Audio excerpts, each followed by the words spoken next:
दोस्तों, आज हम बात करेंगे एक बहुत ही कॉमन फ्रैक्चर इन चिल्ड्रंस के बारे में। ये है supracondylar fracture of humerus in childrens. पहला ये होता कैसे है?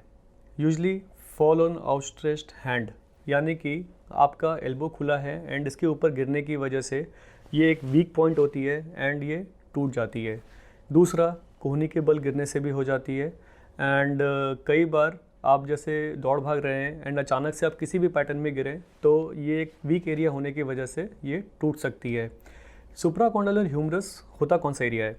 It is usually just above the elbows and distal end of humerus. इसी का जो एरिया है जहाँ पे ये ह्यूमरस हेड, हमारी जो बाजू की हड्डी है, वो नीचे से एक नैरो पार्ट के बाद एक चौड़ा सा हिस्सा बनता है। इस नैरो जोन को ही सुप्राकॉन्डलर ह्यूमरस बोला जाता है। अब दोस्तों, इसकी ट्रीटमेंट के बारे में बहुत लोग बहुत कंफ्यूज रहते हैं। तो इसका ट्रीटमेंट डिसाइड कैसे करते हैं? ये ट्रीटमेंट डिसाइड होती है दोस्तों ग्रेड ऑफ फ्रैक्चर के ऊपर। इसकी ग्रेडिंग बहुत पुराने ज़माने में एक डॉक्टर थे जिनका नाम था गार्टलैंड क्लासिफिकेशन, उन्होंने ही इसे ईजाद किया एंड इसी के बेसिस पे आज इसकी ट्रीटमेंट डिसाइड होती है। इसमें यूजली 3 ग्रेडिंग होती है, गार्टलैंड टाइप 1, टाइप 2, टाइप 3। टाइप 1 का मतलब है फ्रैक्चर लाइन दिख रही है लेकिन हड्डी अपनी जगह पर है, ज़्यादा हिली नहीं है, डिस्प्लेस नहीं हुई है। यूजली दोस्तों गार्टलैंड टाइप 1 फ्रैक्चर में ऑपरेशन की ज़रूरत नहीं होती है। इसे हम बहुत आराम से कंजर्व कर सकते हैं, प्लास्टर कर सकते हैं एंड यूजली हमारी ट्रीटमेंट प्रोटोकॉल होती है इसमें 1 हफ्ते का कच्चा प्लास्टर। 1 हफ्ते के बाद हम एक बार रिपीट एक्सरे करके देखते हैं, चीज़ें अपनी जगह पर है तो हम इसे पक्के प्लास्टर में कन्वर्ट कर देते हैं। Duration of plaster is strictly 3 weeks. 3 हफ्ते से 1 दिन भी ज़्यादा प्लास्टर हम नहीं रखते क्योंकि इस फ्रैक्चर में एल्बो स्टिफनेस के चांसेस बहुत ज़्यादा होते हैं। तो 3 हफ्ते पे हम प्लास्टर खोल के एल्बो मूवमेंट शुरू करवा देते हैं। रिजल्ट्स बहुत ही औसम होते हैं। 2 महीने के बाद बच्चे को खेलना कूदना सब कुछ अलाउ कर सकते हैं। ग्रेड 2 फ्रैक्चर, जिसमें कि होती क्या है ग्रेड 2 फ्रैक्चर? ये बोन है एंड बोन ये जो टूट के इसकी पोस्टीरियर कॉर्टेक्स तो इंटैक्ट रह गई लेकिन एंटीरियर कॉर्टेक्स टूट के अलग हो गई। यूजली दोस्तों इस तरह की फ्रैक्चर इनस्टेबल फ्रैक्चर में ही आती है एंड जब भी हम कभी इसे रिड्यूस करने की भी कोशिश करते हैं तो ये अपने आप पूरी ही कई बार डिस्प्लेस हो जाती है।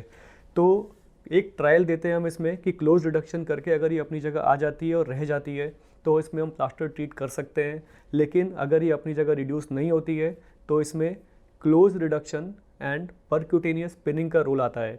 ये एक सर्जरी होती है, मिनिमली इन्वेसिव सर्जरी होती है जिसमें कि कोई स्किन के ऊपर इंसिजन नहीं लगता एंड डायरेक्टली हम इसे अंडर सियाम एक एक्सरे मशीन होती है हमारे ऑपरेशन थिएटर में जो कि हमें परफेक्ट ऑपरेशन करने में हेल्प करती है। अंडर सियाम हम इस फ्रैक्चर को रिड्यूस करते हैं एंड ऊपर से ही हम इसे 2 या 3 के वायर से फिक्स कर सकते हैं। के wire is a very thin wires, जिसे किशनर्स वायर बोलते हैं एंड बहुत पतले पतले वायर होते हैं एंड बिना चीर फाड़ के सिर्फ 2 तार बाहर की तरफ से, अगर ज़रूरत पड़ती है तो 1 तार हम अंदर की तरफ से इसे फिक्स कर देते हैं एंड ऊपर से प्लास्टर लग जाती है। अगेन 3 हफ्ते के बाद तार निकल जाती है, प्लास्टर हट जाते हैं एंड एल्बो मूवमेंट शुरू हो जाती है एंड 100% रिजल्ट हम एक्सपेक्ट कर सकते हैं after 2 months with full movement of the elbow and child can play anything. Grade 3 injury. Grade 3 injury में दोस्तों हड्डी पूरी ही अलग रहती है इसमें एंड यूजली इसे बिना बेहोश किए रिड्यूस करना सोचते भी नहीं हम, क्योंकि ये बहुत पेनफुल कंडीशन होती है।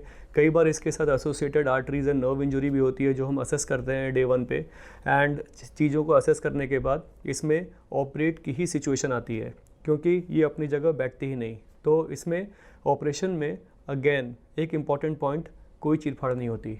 इसमें हम अपनी जगह हड्डी को वापस बैठाते हैं एंड बैठा के वायर से ही फिक्स करते हैं सी आर्म के इमेजिंग के अंडर।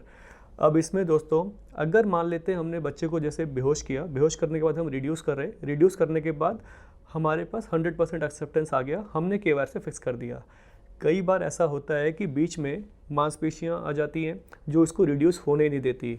सिर्फ ऐसे सिनेरियो में हमें इसे साइड से छोटा सा इंसिजन देके खोलना पड़ता है एंड इसमें टाके आते हैं।